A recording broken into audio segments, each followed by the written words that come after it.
me stop you there. Because when you talk to guys that way, they get very upset. I've spent 20 years now telling guys this, the exact way you just said. That sucked.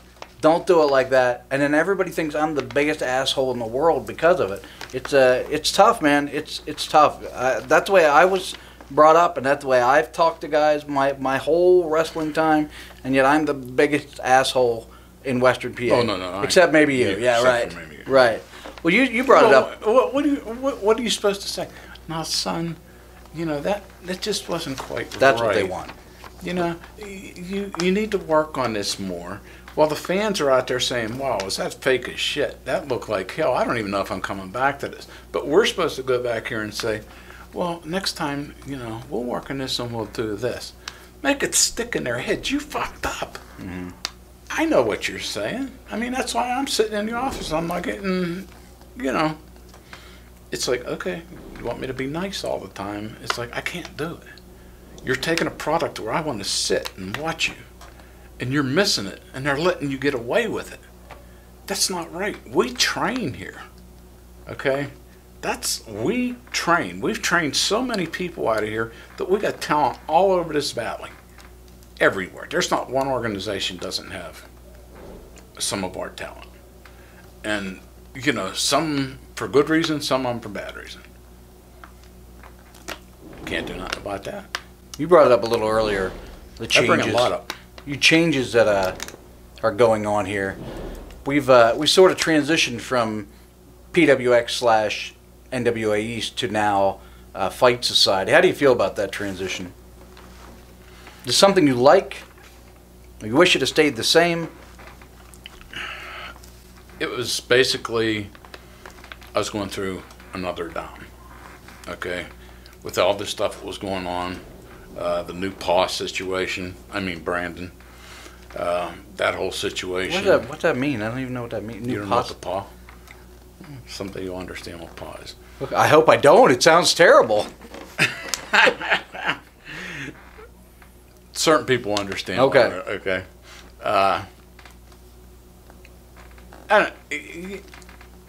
Things will happen. I just stepped away, basically. I had to get my head back together. But truthfully, if you look at it the right way, what they did is Quinn, all of us basically, and probably the background, but our heads weren't completely into it. Certain people got involved, figured this would work, and we'd do it. And it's like, well, we'll try it.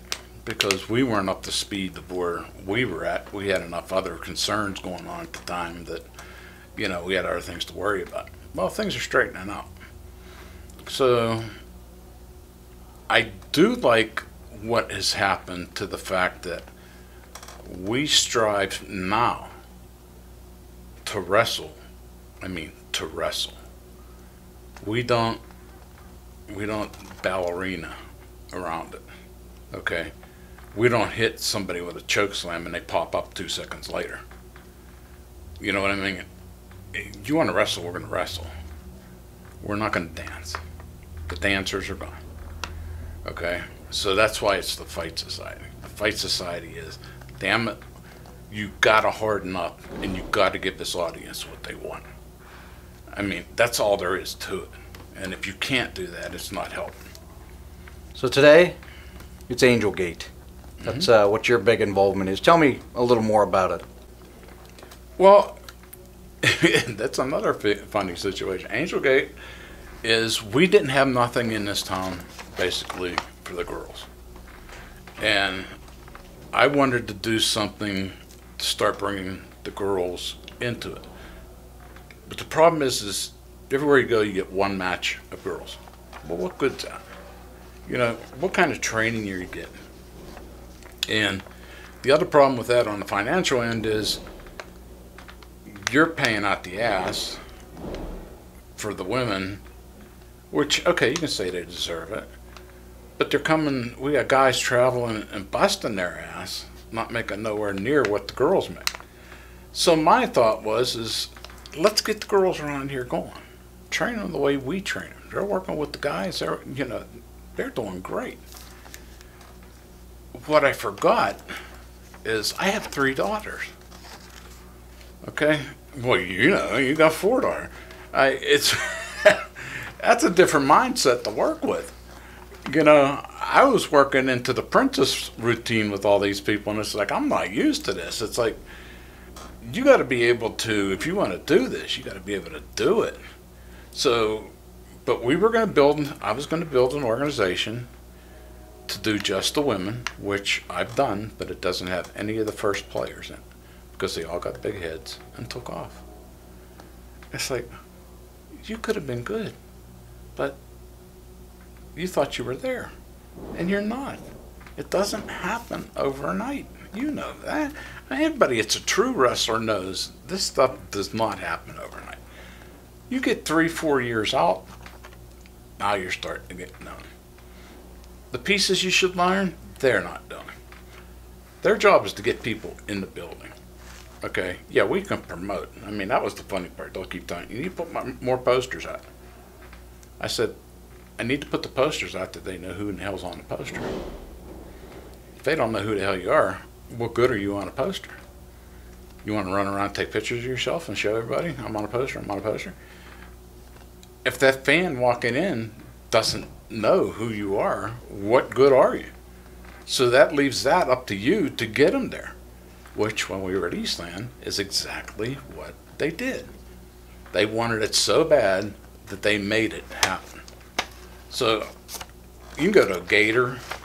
He used to walk downtown Pittsburgh and everybody knew him. When we were on Channel 22, which a lot of people know, we were on 22. We were on overseas. We're on, you know, we've been everywhere. You know, done it all. But that's wrestling. Holy shit, we have covered a lot. We left a lot, but we have covered a lot. This has been a great interview. Is there anything you'd like to add before we wrap it up? I want to do it again, have some more. I know you got a lot more questions. I do. I skipped half of them because I know we're getting into an hour, and I know you got a lot of shit to do. So I'd be happy. I'm going to definitely look you up again. We're going to do this again. This has been great. There's so many stories that, you know, that need to be told. That, you know, people think that I'm hard on them, but that's me. Okay, I'm not going to babysit. If you're hurting my business, that means you're hurting my money. When you take fans away, you're hurting what we can do, not just for me, but the wrestlers are here. How do I give you more money when we can't get more people in here? But yet, the stupidest thing that I can see right now that puts us all on a line, okay? Go to IWC. Half of their card, tickets are $20, $25 at IWC. Half of their card can go to Rise out there. They're $12 a ticket. Where in the hell are you going to go?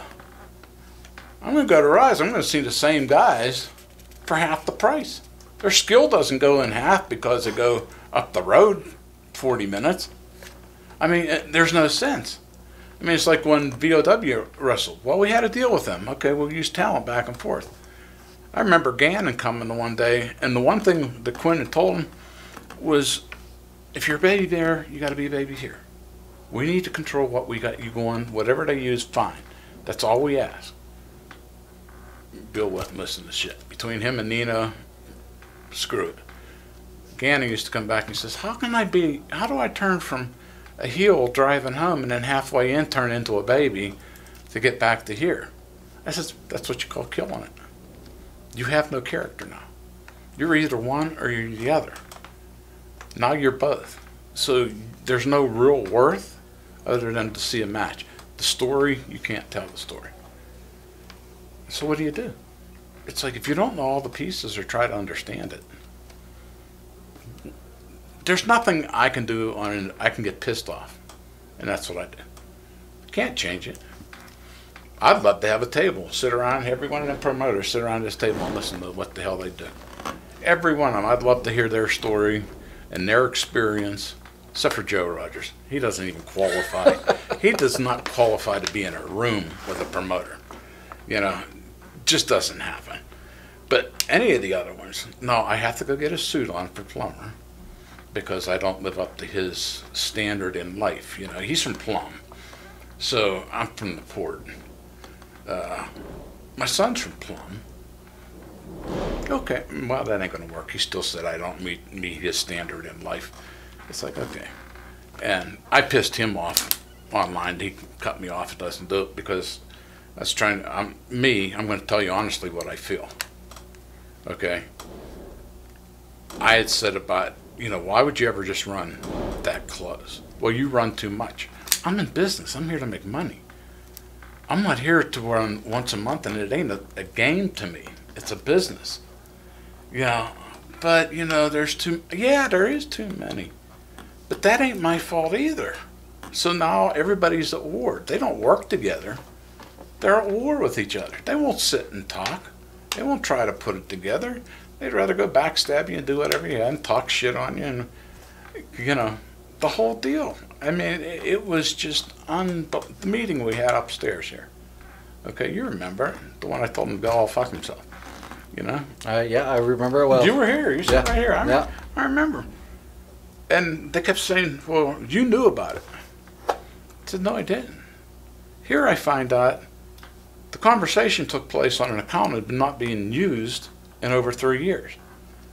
I didn't find it until I'm going through these old accounts trying to clean them up. It's like, what the hell is this? I couldn't even get into it. I didn't remember the password. Finally, I got into it, and I said, here's this conversation. It's like, what the hell?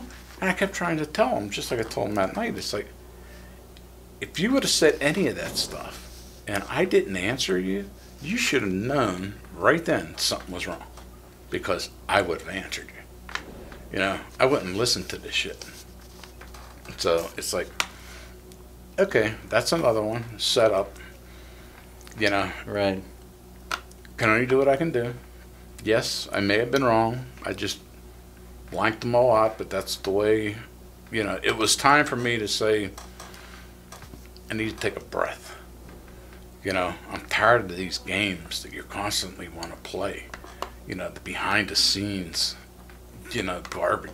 Chris Taylor sitting here telling me all this shit about me. My God, his past. How can you sit there and tell me anything? How can you tell me to apologize? It's like, no. You should be glad as hell to be back in this building. The truth is, I don't know his past. And to be You want honest, me to tell I you? don't. No, I don't. We want need to an know. hour. I would rather ask him specifically about his past. So He won't tell Yeah. you. So once you do him, come back and I'll tell you. okay. I mean, that's the other thing is I've known all these guys for 20 years. I sit there and because I'm not a wrestler, I sit there and I listen and I hear, and then when they get pissed off, they come and another one comes and talks to you, and you go and see, was that true or was that not true? It's like, yeah, it was true. It's like, okay. So, I'll tell you what. This has been something, man. I'll tell you what. It's probably a good thing the indie board is not around anymore, because this would be. I'd miss it. This would be. I hadn't been on it for 5-6 years. I stayed off of it because it was just so outrageous. Yeah, It was just unbelievable. I did the same thing. I'd managed to put it out of my life, and then for whatever reason, my old buddy Zuba, I'm going to get you, Zuba. He said, you got to go read what's going on, and then there you are, hung. Yeah, I'm right in the middle. I'm right in the middle of all this stuff, and it's like, what are you talking about? And that's when I said, no, I'm getting out of this. Yeah. 3/4 of the stuff, even 3/4 of the stuff you hear now, it's not true. I mean, it's all bullshit. I'd give just about anybody the shirt off my back to help them. But I'm not Joe. No fucking way, Joe. I could probably even get along with Feelgood or Plummer if they'd sit and use their head and quit playing stupid promoter games on me, like him telling me numbers. Like, I know, for God's sake, I know the numbers. I said, but it doesn't come down to the audience. It comes down to that bottom line. Is it red or is it black? You could have 250 people in there, but if that bottom line is red and I have 100 people and I'm in black, you lose. That's the simple bottom line. Yeah, well, I can't speak to it. I'm not in their books. I'm not in your book, so I can't speak to it. No, so, but I'll I tell mean, you what, that is the truth. I mean, that's where the win-lose comes from. Yeah, It's always the bottom line. absolutely. So, Jim, this has really been great. I really appreciate it. I can't wait to do the next one We're going to close on this. Guys, girls, please stop having shitty matches. You're ruining my life.